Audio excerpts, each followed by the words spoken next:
네, 오늘은 염려하지 말라는 제목으로 말씀을 선포하도록 하겠습니다.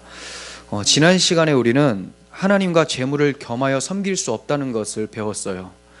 하나님이냐 돈이냐의 기로에 섰을 때 우리는 여호수아처럼 결단할 수 있어야 된다고 말씀을 드렸습니다. 오직 나와 내 집은 여호와만을 섬기겠노라, 이런 결단. 하지만 이렇게 결단하는 것이 결코 쉬운 일은 아니죠. 사람으로서는 불가능한 일입니다.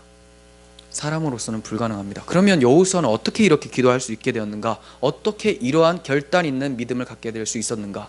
하나님의 은혜를 입었기 때문에 가능하다는 거예요. 하나님의 은혜를 입지 않고서는 하나님만 섬기겠다라고 하는 결단이 불가능하죠. 문제는 하나님을 구하지도 않고 이 하나님의 은혜를 바라지도 않고 오히려 돈을 구한다는 거예요. 돈. 하나님을 구하면 하나님이 도우시죠. 돈을 구하면 돈이 자신을 구할 거라고 생각을 하지만 이 돈은 항상 우리들의 뒤통수를 칩니다. 사실 돈이 뒤통수를 친다기보다는 돈을 사랑하는 나의 마음, 나 자신을 섬기고자 하는 마음이 늘 나의 뒤통수를 치게 마련이죠. 하늘은 스스로 돕는 자를 돕는다는 말씀인가요? 말씀이라고 해야 되나요? 그런 말이 있죠. 근데 많은 기독교인들이 이것을 성경에 기록된 말씀으로 생각을 하고 있다는 거예요. 하늘은 스스로 돕는 자를 돕는 것처럼 하나님도 우리가 스스로 돕는다면 도와주실 것이다, 말도 안 되는 말을 성경 말씀으로 오해를 하고 있죠. 왜 그렇습니까? 방금 이 문구는 복음과 완전히 반대되는 말이죠. 오히려 성경적으로 바꾸면 어떻게 해야 됩니까? 하늘은 스스로 돕지 못한다라는 것을 알고 탄식하는 자, 하나님께만 도움을 구하는 자에게 도움을 주신다, 이렇게 봐야 되는 게 맞죠. 스스로 돕는 자, 스스로 열심히 자기가 주인이라고 생각해서 진취적으로 사는 사람은 하나님도 돕는다가 아니라 나는 내 스스로 아무것도 할 수 없다는 것을 인식하고 하나님만 바라보는 자를 하나님께서 도우십니다가 복음의 원리입니다. 우리는 절대 우리의 구원을 스스로 이룰 수가 없어요. 돈이나 명예와 같은 세상임은 타락한 인간들의 욕망이 만들어낸 인간들만의 가치고 인간들만의 힘이에요. 그 안에서는 이게 가치가 될 수가 있고 힘이 될 수가 있죠. 하지만 하나님 앞에서는 어떠한 가치도 힘도 인정받을 수가 없는 겁니다. 결국 심판날에 요한계시록의 말씀처럼 산들아 바위야 내 머리 위로 떨어져서 하나님과 그 어린 양의 진노 위에 나를 가리워라 라고 할 뿐이라는 거죠. 내가 가지고 있었던 그 부유함과 그 힘이 하나님의 심판의 날에 아무 소용이 없다는 것을 계시록에서는 정확하게 보여주고 있습니다. 하지만 여전히 많은 사람들이 돈을 섬기면서 살고 있죠. 그 이유에 대해서 우리 주님은 자연스럽게 25절의 말씀으로 이어가십니다. 그러므로 내가 너희에게 이르노니 목숨을 위하여 무엇을 먹을까? 무엇을 마실까? 몸을 위하여 무엇을 입을까? 염려하지 말라. 목숨이 음식보다 중하지 아니하며 몸이 의복보다 중하지 아니하냐. 네, 주님께서는 사람이 두 주인을 섬길 수 없다고 말씀하신 후에 그러므로라고 하면서 접속사로 연결을 시키고 계세요. 두 주인을 섬길 수 없다. 그러므로, 즉 무슨 말입니까? 너희들이 정말로 제대로 된 주인을 선택을 했다면, 그분만을 섬기기로 작정을 했다면, 여호수아 같이, 그렇다면 염려하지 말라는 거예요. 믿음의 사람이라면 목숨을 위하여 무엇을 먹을까 입을까 염려하지 않는다라고 말씀하는 거죠. 여기서 목숨이나 몸은 전인적인 것을 얘기를 해요. 우리의 영혼과 몸을 합쳐서 우리 전체의 생명. 근데 이 전체 생명은 먹는 것과 입는 것보다 더 중요하죠. 먹는 것과 입는 것도 중요하게 보여지지만 이게 왜 중요하게 사람들이 생각합니까? 먹는 것과 입는 것이 우리의 생명을 주관한다고 생각을 하기 때문에 중요하게 여기는 거죠. 사실 먹는 것과 입는 것은 이 목숨을 위해서 주어지죠. 그러면 목숨을 위해서 주어진다니까 좀 전에 말씀드린 대로 이런 것이 없으면 목숨이 연장될 수 없는 것 아닙니까? 그러니까 이것을 소중하게 여길 수밖에 없는 거 아닙니까? 라고 반문할 수 있습니다. 근데 정말 그렇습니까? 세상에 헐벗고 못 먹어서 죽는 사람들도 있어요. 많이 있죠. 하지만 이런 것들이 넉넉함에도 불구하고 죽는 사람들은 그럼 어떻게 해석을 해야 됩니까? 우리의 목숨이 음식과 의복에 달려 있다면 이것이 있으면 죽으면 안 되잖아요. 근데 죽는 사람들이 있다는 거죠. 그러니까 먹을 것과 입는 것이 생명을 부여하는 것이 아님을 우리는 알아야 돼요. 지금 내가 아무리 먹을 것을 준비하고 입을 것을 준비해도 나의 목숨을 내가 어떻게 할 수 없다는 것을 알아야 됩니다.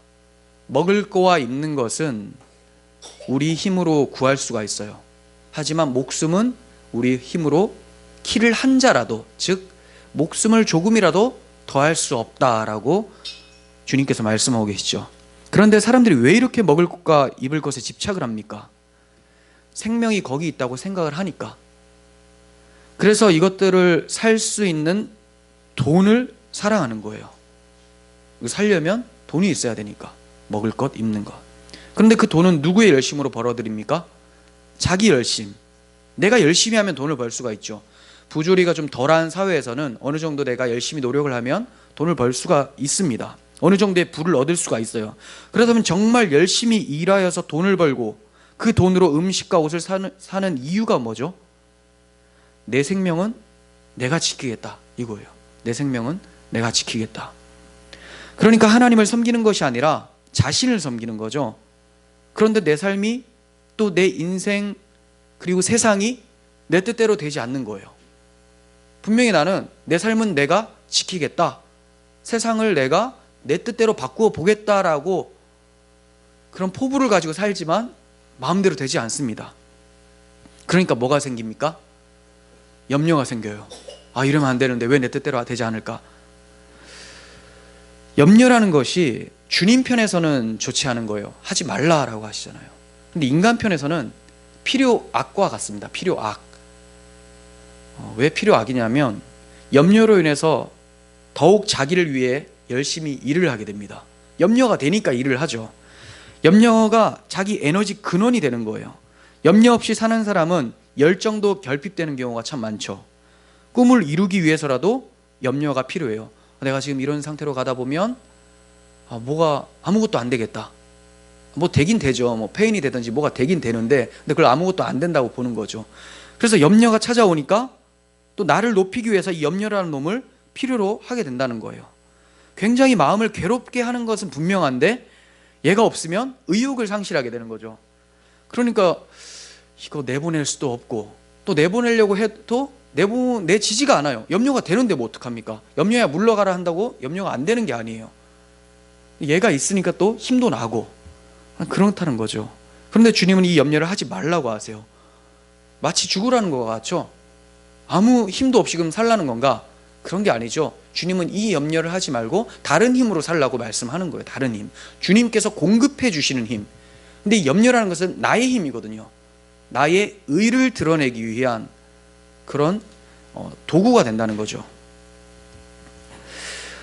주님께서는 이 염려를 하지 말라고 하시는데 염려를 하면 할수록 우리는 우리 자신에게 갇히게 됩니다. 하나님을 미워하고 자기를 사랑하는 말세의 공통스러운 모습이 우리에게 그대로 담기게 돼요. 염려하면 할수록.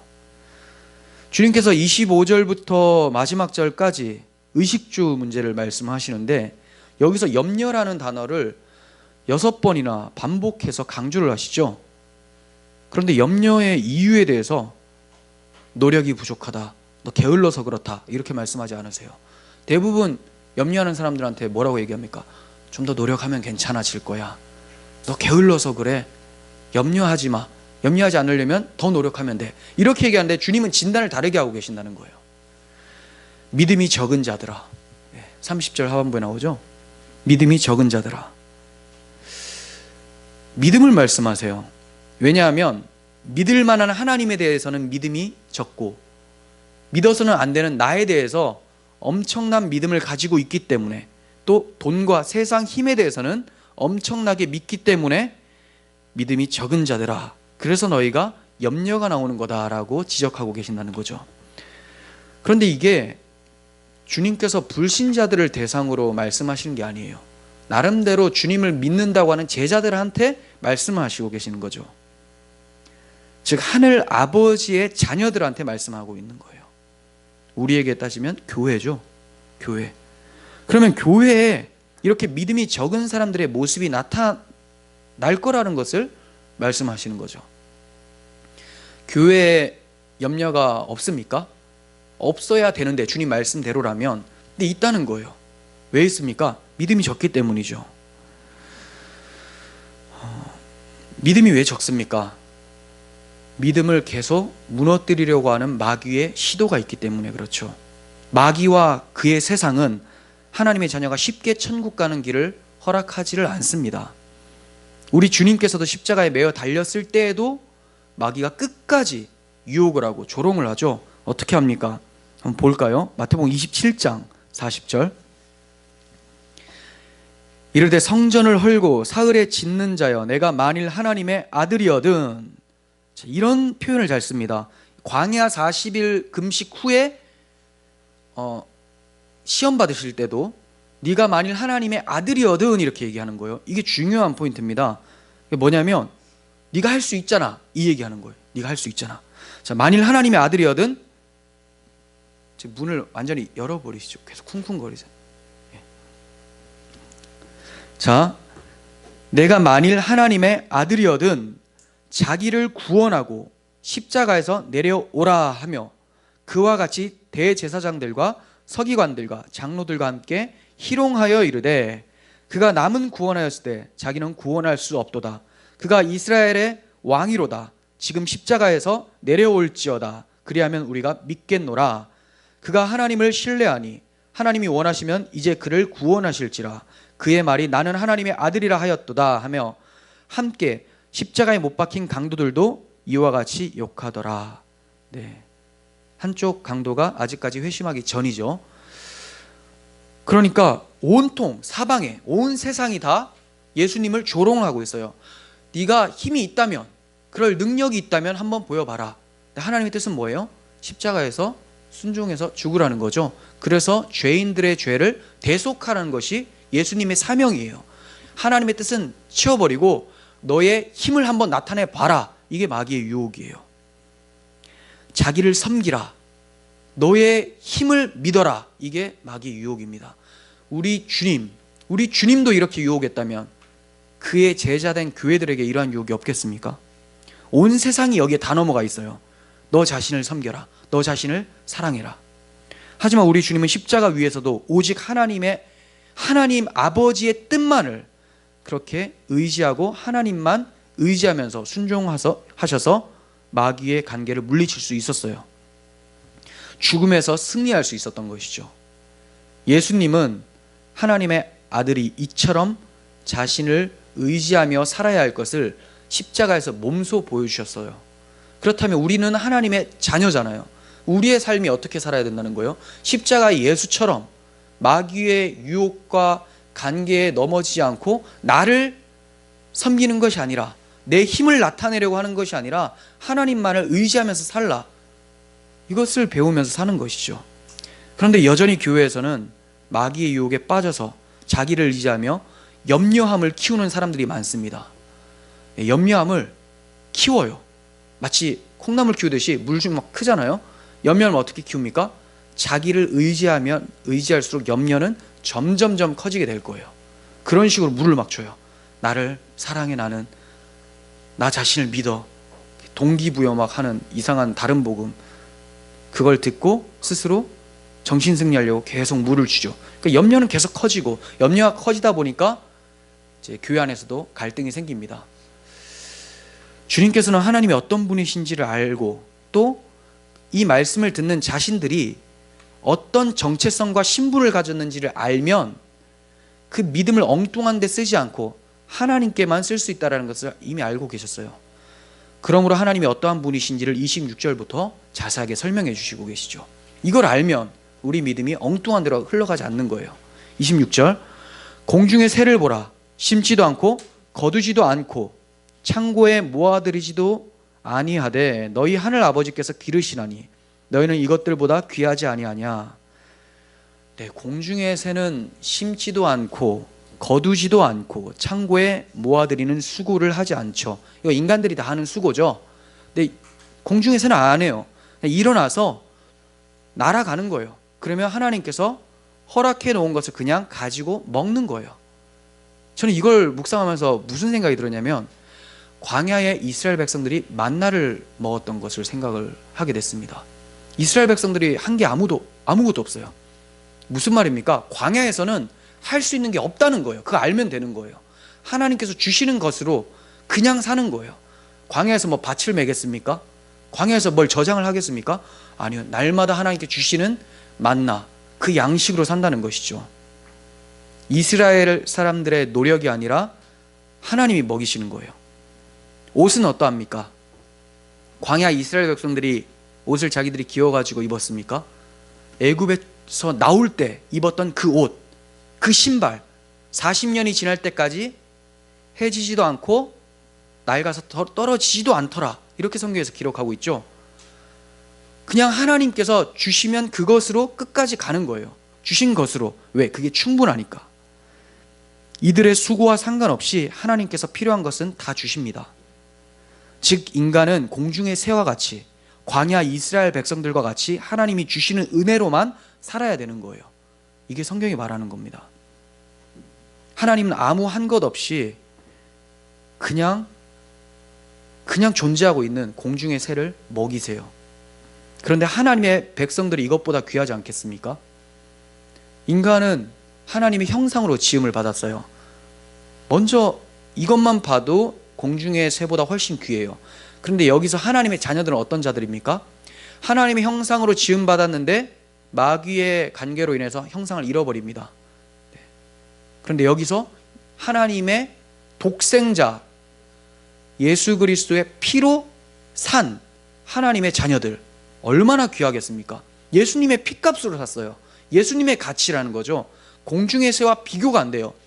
공중의 새도 이렇게 먹이는데 하물며 너희일까 보냐라고 말씀하고 계신다는 거죠. 새보다 믿음이 없는 거예요. 물론 새는 생각이 없겠죠. 차라리 생각 없는 게 더 낫다는 거죠. 염려하는 것보다는. 생각 없지 살라. 염려를 많이 하면 할수록 하나님께 반역만 해요. 새는 반역할 것도 없고 그냥 날아다니니까, 눈에 보이는 것만 먹으니까 그렇게 살라는 것이죠. 이게 쉽지가 않습니다. 왜? 나라는 존재가 없어질 것 같으니까. 새는 자기 자존심 이런 거 없어요. 우리가 새 머리라고 하잖아요. 새 머리. 그런 말 쓰지 마시고, 새 머리라고 하잖아요. 생각이 없어요. 뭐 저장해야 되겠다. 근데 우리는 왜 이렇게 돌립니까? 왜 이렇게 돌립니까? 나라는 존재가 인정받기를 원하는 거죠. 내가 사라지면 안 될 것 같은. 근데 주님께서는 너 빨리 사라져라. 너의 존재는 내 안에서만 새롭게 정리되는 거야. 이거를 말씀하고 계시는데 그 기분이 나쁩니다. 하나님께서는 공중에 나는 새보다 여러분들을 더 귀하게 여기신다는 것을 꼭 기억하셨으면 좋겠어요. 이것뿐만이 아니에요. 주님께서 또 말씀하시죠. 들의 백합화, 들풀도 마찬가지다. 여기서 이제 백합화도 나오고 들풀도 나오는데 같은 거예요. 같은 거를 얘기를 하는 건데, 흔해 빠진 딱 나가면 눈에 보이는 백합화 있지? 이것보다 너희가 귀하다, 이렇게 말씀하고 계세요. 여기서 백합화를 굳이 말씀하신 이유가 뭘까요? 백합화 28절 한번 읽어볼까요? 또 너희가 어찌 의복을 위하여 염려하느냐? 들의 백합화가 어떻게 자라는가 생각하여 보라. 수고도 아니하고 길쌈도 아니하느니라. 공중의 새와 백합화의 공통점은 아무것도 안 해요. 그러니까 자신들의 노력으로 받는 것이 아니라는 겁니다. 그걸 강조하시고, 그러나 내가 너희에게 말하노니 솔로몬의 모든 영광으로도 입은 것이 이 꽃 하나만 갖지 못하였느니라. 이게 조금 난해한 구절인데 이따 말씀드릴게요. 오늘 있다가 내일 아궁이에 던져지는 들풀도 하나님 이렇게 입히시거든 하물며 너희일까 보냐 믿음이 작은 자들아. 네, 여기서 백합화는 일부 주석가들이 아네모네라고 하는 꽃으로 추정을 합니다. 아네모네. 왜냐하면 아네모네 색깔이 자주색인데요, 이 솔로몬이 뒤에 언급되죠. 이 왕의 옷은 자주색 빛을 띱니다. 그래서 솔로몬의 왕, 권위, 영광을 상징하기 위해서 이 백합화는 아네모네였을 것이다, 이렇게 표현을 합니다. 그리고 또한 백합화 모양은 저기에 새겨져 있죠. 솔로몬 성전 낭실과 기둥들의 꼭대기에 백합화의 모양이 이렇게 되어 있습니다. 성전 마당에 있는 높바다의 둘레에도 백합화가 새겨져 있어요. 그러니까 솔로몬의 영광을 떠올리기에 충분한 표상이라는 거죠. 그런데 이러한 꽃들은 결국 어떻게 될까요? 들에 핀 백합화, 들풀들, 결국은 아궁이의 땔감으로 쓰여지게 되는 거예요. 그냥 사라지는 거죠. 여름의 떼약빛에 풀과 꽃이 말라 시들어버리는 이런 광경은 인생의 유한성을 상기시키는 자연스러운 표상이었다는 거죠. 그럼 우리는 뭘 생각해야 돼요? 들에 핀 백합화는 솔로몬의 모습을 보여주는 거예요. 솔로몬이 자기가 결국 하나님 앞에 마지막에 그 믿음을 거의 저버린 상태로 끝이 나잖아요. 이방 여인들, 왕비들을 데리고 옴으로써 우상 숭배하고 그가 얻었던 그 많은 것들 다 놓고 갈 때 솔로몬이 마지막에 이제 깨닫습니다. 헛되니 모든 것이 헛되도다. 이 헛된 것을 주님께서 여기서 바로 말씀하시는 거, 뭐하고 비교해서? 들에 핀 백합화. 차라리 백합화가 낫겠다라고 얘기하고, 그리고 인간들의 유한성은 이 백합화와 같이 금세 사라지게 된다, 다 시들어버린다. 근데 하물며 솔로몬의 영광이 아니라 하나님께서 귀하게 여기는 당신들, 여러분들일까 보냐, 이 얘기를 하시는 거예요. 솔로몬이 가진 부는 아무것도 아닙니다. 하지만 솔로몬은 하나님 앞에 귀해요. 여러분들이 손에 가지고 있는 건 하나님 앞에 아무것도 아니에요. 들에 핀 백합화와 같아요. 하지만 여러분 자신은 너무나 귀하다는 거죠. 왜요? 예수의 피가 담겨져 있기 때문에 그렇습니다. 주님께서는 새와 자녀, 들풀과 자녀 자녀를 대조시키면서 누가 더 귀한 존재인가를 말씀하고 계시는 거죠. 자기 아들을 아끼지 아니하시고 우리 모든 사람을 위하여 내어주시니가 어찌 그 아들과 함께 우리에게 좋은 것을 주시지 않겠느냐. 로마서의 이 말씀 우리는 새겨들어야 돼요. 계속해서 31절 보시면, 그러므로 염려하여 이르기를 무엇을 먹을까 마실까 입을까 염려하지 말라. 네. 왜요? 하나님께서 그리스도와 함께, 그 아들과 함께 좋은 것을 주시기 때문에 그렇다는 거죠. 바울이 얘기한 것처럼 염려하지 말라. 공중의 새도 들에 핀 백합화도 하나님께서 먹이시고 입히신다. 그리고 이어서 이는 다 이방인들이 구하는 것이다. 너희 하늘 아버지께서 이 모든 것이 너희에게 있어야 할 줄을 아신다라고 말씀하세요. 주님의 대조는 점점점 발전이 됩니다. 새와 자녀, 들풀과 자녀, 그리고 이어서 이방인과 자녀. 이방인과 자녀. 결국 무엇을 말씀하시고자 하는 겁니까? 너희 이방인들이냐? 아니잖아. 하나님의 자녀잖아. 그렇다면 하나님의 자녀는 어떻게 살아야 되는 거냐? 이렇게 말씀하시는 거죠. 그래서 이 말씀하시기 전에 먼저 뭘 가르쳐 주십니까? 기도 처음에 어떻게 해요? 하늘에 계신 우리 아버지여 라고 해요. 너희의 정체성과 신분을 알아라. 너희는 하늘에 있고 너희의 신분은 하나님의 자녀다라는 거예요. 이거 모르면 자신들이 이방인인 줄 알고 이방 신들에게 구하는 것처럼 자기를 위해 또 염려하면서 그렇게 산다는 거죠. 이방인들은 세상 나라에 속했지만 우리의 시민권은 하늘에 있습니다. 그렇다면 이방인들과 하나님의 자녀들은 뭐가 달라도 달라야 돼요. 뭐가 달라야 됩니까? 소속이 달라야 됩니다. 소속. 이 세상이냐? 하나님 나라의 백성이냐? 그리고 신분이 달라야 돼요. 우상신의 종이냐? 세상의 종이냐? 하나님의 자녀냐? 이게 다르죠. 또 무엇이 다릅니까? 삶의 목적이 다릅니다. 나를 위해서냐? 하나님을 위해서냐? 그렇다면 염려를 해도 염려하는 문제가 다를 수밖에 없다는 거예요. 뭐 때문에 염려합니까? 무엇 때문에 염려를 하는가? 그 전에 이방인들은 내 목숨 때문에 염려를 해요. 근데 하나님의 자녀들은 하나님의 나라와 그분의 의를 위해서 염려를 하는 거죠. 사실 염려라고 말하기보다는 그것을 갈망한다고 하는 게 더 맞는 표현이겠죠. 하나님의 자녀는 염려는 없어지고 하나님 나라가 나와 이 세상 가운데 이루어지기를 원합니다. 그분의 의만이 이 세상에 또 나의 삶 속에 나타나기를 원합니다. 이것을 간절히 갈망하는 것으로 염려가 바뀌는 거예요. 그 염려가 열정을 포함한다고 했잖아요. 근데 그 열정이 하나님 나라의 열정으로 바뀌어진다는 거죠. 그런데 이 말씀을 듣던 제자들이 곧바로 이렇게 살았을까요? 하나님 자녀는 이래야 된다라고 했는데 정말 이들이 이렇게 염려 없이 그의 나라와 그의 의만을 구했을까? 그렇지가 않습니다. 다시 지난 시간 말씀드렸던 부자 청년 이야기를 말씀을 드릴게요. 예수님께서 재물이 많은 자는 천국에 들어가기가 얼마나 어려운지를 낙타가 바늘귀에 들어가는 것보다 어렵다라고 말씀하셨어요. 당연히 불가능하죠. 그러니까 제자들이 놀래요. 아니, 저런 사람이 천국에 못 들어가면 어떤 사람이 천국에 들어갑니까? 궁금해지기 시작합니다. 그때 예수님께서 사람으로는 할 수 없을 때 하나님은 하실 수 있느니라 라고 하세요. 사람은 천국에 못 들어가요. 자기의 어떤 율법적인 의로서도, 자기의 선행이나 구제나 금식으로도 하나님 나라에는 못 들어갑니다. 그게 가능하다면 낙타가 바늘귀로 들어가는 것이 더 쉽겠다, 이렇게 말씀하는 거죠. 오직 하나님만이 사람을 천국으로 갈 수 있게 한다. 그러자 제자들이 우리는 우리의 모든 것을 다 버리고 주님을 따랐습니다. 저 친구는 주님을 따르지 않았지만 재산을 팔지 못했잖아요. 근심하여 갔어요. 하지만 우리는 저 친구처럼 율법을 잘 지키지는 못했지만 가진 거 다 버렸습니다. 물론 버릴 것도 별로 없어요. 뭐 금을 버리고 배 버리고 온 건데 일단 다 버렸다고 합니다. 그리고 우리는 괜찮겠네요 라는 식으로 얘기를 한 거죠. 그런데 과연 이들이 끝까지 주님을 따릅니까? 다 버리고 주님을 따랐다고 자신만만했는데 정말 끝까지 따릅니까? 아니에요. 십자가 앞에서 다 도망간다는 거죠.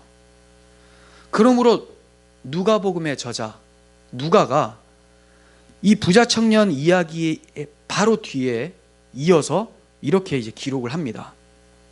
이들의 신앙 상태를 지적을 해요.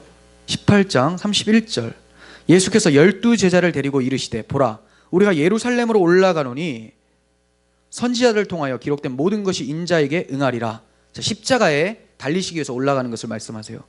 인자가 이방인들에게 넘겨져 희롱을 당하고 능욕을 당하고 침뱉음을 당하겠으며 그들은 채찍질하고 그를 죽일 것이나 그는 3일 만에 살아나리라 하시되 제자들이 이것을 하나도 깨닫지 못하였으니 그 말씀이 감추었으므로 그들이 그 이르신 바를 알지 못하였더라. 예. 하나님 일부러 숨긴 겁니까? 그거 아니라는 거 알죠? 사람들의 욕심이 하나님의 구원 계획을 알지 못하도록 가로막는 거죠. 왜 제자들이 몰랐던 거예요? 자기 의로 가득 차 있으니까 그리스도의 십자가라는 구원 사역은 알지 못하고 뭐만 생각할까요? 예루살렘으로 예수님과 제자들이 같이 올라가는데 서로 올라가는 길은 같은데 머릿속에 든 것은 달라요. 예수님은 내가 죽어서 너희들을 구원하겠다. 자기 희생, 하나님의 뜻을 자기의 순종을 통해서 나타내 보이겠다라고 올라가고 계시고, 제자들은 예수님이 예루살렘은 왕궁이 있는 곳이잖아요. 아, 이제 왕이 되시는구나, 그때 내가 한 자리 차지할 수 있겠구나 하고 올라가는 거예요. 근데 예수님이 거기서 십자가에서 죽으신다니까 어떻게 됩니까? 다 흩어져 버려요. 다 버리고 따랐었던 베드로, 물고기, 그물, 그리고 배까지 버리고 다 따랐는데 도망가 버립니다. 결국은 십자가에 대해서는 하나도 깨닫지 못하고 자기 의만 가득 찬 상태로 따라갔다가 다 도망가게 되죠. 그래서 십자가 앞에서 다 도망가서 어떻게 됩니까? 전에 버렸던 그물과 배 다시 찾아가지고 아유 괜히 버렸네, 다시 물고기 잡으러 가겠노라 라고 하는 거예요. 앞에서는 우리는 다 버리고 따랐잖아요 라고 했잖아요. 근데 누가가 아주 정확하게 기록하죠. 얘네들은 아직 깨닫지 못했다, 그 얘기하고 있어요. 그러면 예수님께서 말씀하신 것, 즉 하나님의 자녀들은 염려하지 않아야 된다라고 했던 말씀이 실패로 돌아가는 겁니까? 인간의 힘과 의지로서는 실패로 돌아간다는 것을 드러내십니다. 하지만 예수님이 새 일을 행하세요. 새 일. 그때 예수님이 이들을 다시 찾아오시고 성령으로 약속해 주시는 거예요.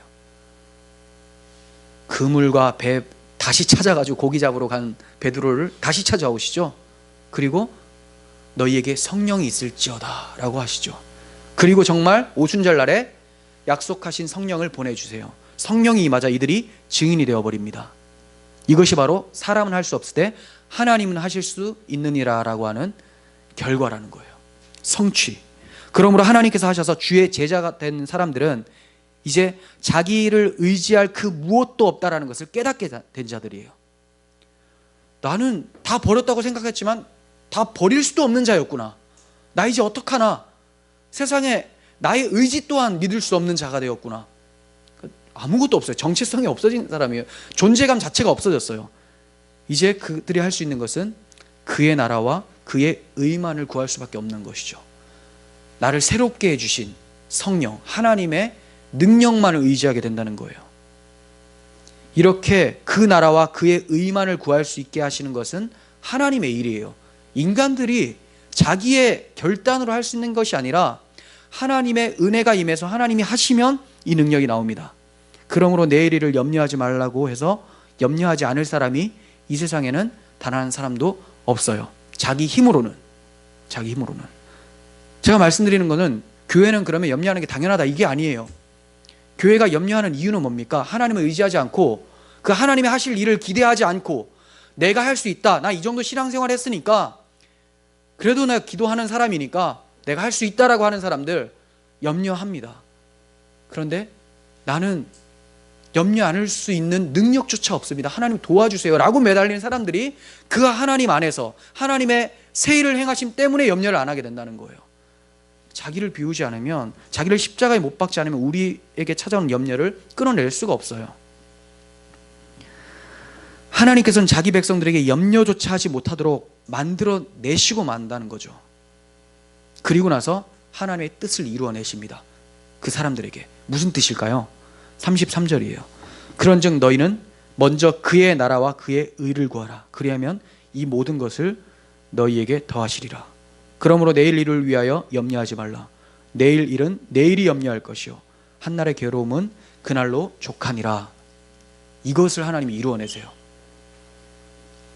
누구 가운데? 교회 가운데. 오늘날 교회의 모습을 여러분들이 좀 기준 삼아서 저 친구들도 그러니까 우리도 이런 거 아닌가? 교회는 원래 이런 거 아닌가? 라고 생각하면 안 돼요. 기준은 어디로 돌아가야 됩니까? 초대교회. 초대교회에 성령 임했을 때 그 모습이 기준이에요. 항상 그래야 되는데 그게 어렵죠. 하지만 항상 그래야 되는 건 맞아요. 항상 그렇게 되지 않는 것은 인정을 하지만 항상 그래야 된다는 거예요. 바울이 염려하면서 살았습니까? 바울은 염려함이 없죠. 감옥에서도 염려함이 없어요. 베드로, 그처럼 두려움이 많았고 염려가 많았던 베드로가 감옥에서 자고 있어요. 성령이 발로 차가지고 옆구리 차서 깨우니까 그때 일어나요. 하도 염려함이 없으니까 그냥 그의 나라와 그의 의만을 갈망하는 사람이니까 이 능력이 어디서 나옵니까? 사람으로 할 수 없을 때 하나님을 하실 수 있느니라. 염려는 죄입니다. 자기를 의지하고 자기를 살아가는 죄예요. 아유 어떡하나 이래가지고 뭐 어떡하게 되겠어? 라고 하는 것. 여기에는 하나님은 안중에 없는 거죠. 도대체 하나님은 뭐예요? 그에게 분명히 우리의 아버지고 주인이라고 했는데 그렇게 가버리면 주인이 내가 돼요. 내가 되니까 당연히 염려가 오죠. 나는 사실 내가 봐도 믿을 사람이 안 되거든요. 사람들한테 물어보세요. 내가 믿을 사람이 돼요? 그러면 어떤 사람은 기분 좋게 하기 위해서 믿을만 하죠 라고 하지만 사실 각자 자기도 자기를 못 믿는데 누가 믿을만 하겠습니까? 인간은 의지의 대상이 아니에요. 인간은 사랑의 대상이죠. 안아줘야 될 대상이라는 거죠. 여러분들, 나 자신도 의지의 대상이 아니라 하나님의 사랑을 받아야 되는 존재라는 것을 아셔야 돼요. 그러니까 한풀 꺾여야 됩니다. 혈기가 다 꺾이고 완전히 힘이 빠지면 하나님만을 바라보게 되는 것이죠. 하나님께서는 예수님의 십자가를 통해서 너희는 먼저 그의 나라와 그의 의를 구하라라고 하는, 염려하지 않는 자들로 만들어내시고 그 만들어내신 하나님의 의로움을 우리의 삶에 적용시켜 주십니다. 그래서 다음에 시편 기자의 고백이 실제로 나타나게 되는 거예요. 시편 기자가 어떻게 고백합니까? 성령이 임하고 십자가의 능력이 임하면 이렇게 고백을 합니다. 죄송합니다. 시편이 아니라 이사야서예요. 이사야서 26장 1절. 그날이 오면 유다 땅에서 이런 노래를 부를 것이다. 우리의 성은 견고하다. 주님께서 친히 성벽과 방어벽이 되셔서 우리를 구원하셨다. 성문들을 열어라. 믿음을 지키는 의로운 나라가 들어오게 하여라. 주님께 의지하는 사람들은 늘 한결같은 마음을 가진 사람들이니 그들에게 평화의 평화를 더하여 주시기를 바랍니다. 네, 그날이 오면 유다 땅에 이런 노래를 부를 거래요.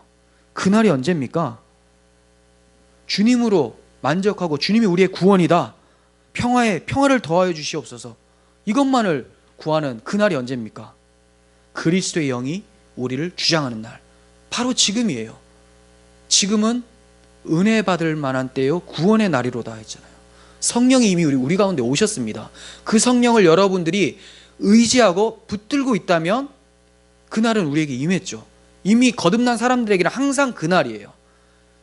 이사야서에서 그토록 간절했던 그날이 우리 가운데 임한 날이라는 거예요. 이렇게 그날이 임하면, 성령의 역사가 있으면 내일 일에 대해서 염려하는 것이 얼마나 어리석은지를 깨닫게 됩니다. 내일 일을 내가 염려한다는 것은 아직까지 내가 내 능력이 어느 정도 있기 때문에 염려하는 거죠. 그렇다면 하나님께서 뭐 하실까요? 그 능력을 완전히 다 박살을 내시고 힘을 빼시던가, 아니면 있음에도 불구하고 그것이 아무것도 아니라는 인식으로 바꾸어 주시든가, 둘 중에 하나겠죠. 후자였으면 좋겠어요. 후자는 스스로 낮아지는 거고 전자는 하나님 쳐서 낮아지는 거예요. 네, 후자였으면 좋겠습니다. 근데 우리는 꼭 맞아야지 낮아지는 그런 못된 습관이 있죠. 스스로 낮아지는 것이 정말 어렵습니다. 다 그래요. 저도 마찬가지고. 그래서 스스로 낮아질 수 있는 그런 지혜를 달라고 하나님께 구해야 됩니다. 여러분, 이 말씀을 들으시면서 이렇게 가난한 심령을 만들어서라도 그의 나라와 그의 의만을 구하게 만드시는 하나님의 사랑을 발견하셔야 돼요. 하나님 끈질기지 않으세요? 이렇게 제자들이 십자가에서 다 도망가면 저놈들 때려치워버려 라고 할 수 있는데, 하나님 그것 일부 다 아셨다는 거예요. 그들이 도망갈 거 예수님 다 아세요. 그런데 그것까지 인정하시고 끝까지 찾아가서 성령 부어주시고 하나님의 나라와 그의 의만을 전파하는 자로 만들어 버리시죠. 그들을 이 전 세계가 변화될 수 있도록 초석으로 삼으셨어요. 그리고 우리가 그 복음을 듣고 살아가고 있습니다. 우리 지독하게 말 안 듣죠. 하지만 하나님이 끝까지 따라와서 바꿔내신다는 거죠. 할 일 없으셔서? 아니요, 우리를 사랑하시기 때문에 염려하지 않고 하나님 나라와 그의 의만을 구하는 것이 우리에게 평화를 더해 주시는 것이기 때문에 이렇게 하신다라는 것, 그 사랑을 아셨으면 좋겠어요. 그리고 그 사랑의 하나님이 우리 아버지라는 사실로 인해서 더 이상 나를 위한 염려가 아니라 아버지의 나라와 아버지의 의만을 구하면서 사는 저희들이 되었으면 좋겠습니다. 끝으로 바울의 권면을 마음에 담으면서 말씀을 마치겠습니다. 빌립보서 4장 6절. 아무것도 염려하지 말고 다만 모든 일에 기도와 간구로 너희 구할 것을 감사함으로 하나님께 아뢰라. 그리하면 모든 지각에 뛰어난 하나님의 평강이 그리스도 예수 안에서 너희 마음과 생각을 지키시리라. 아멘. 기도하겠습니다. 거룩하신 하나님, 우리의 생명의 주인 되시는 하나님, 생사화복의 주관자이신 하나님, 우리의 모든 염려가 하나님 앞에 죄이고 나를 사랑함이라는 것이 폭로되었습니다.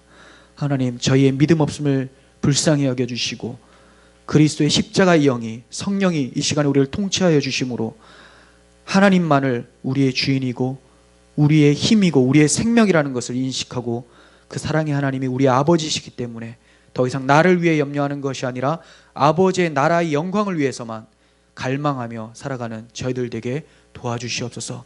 그 은혜가 이 시간에 있게 하여 주시옵소서. 예수님의 이름으로 기도합니다. 아멘.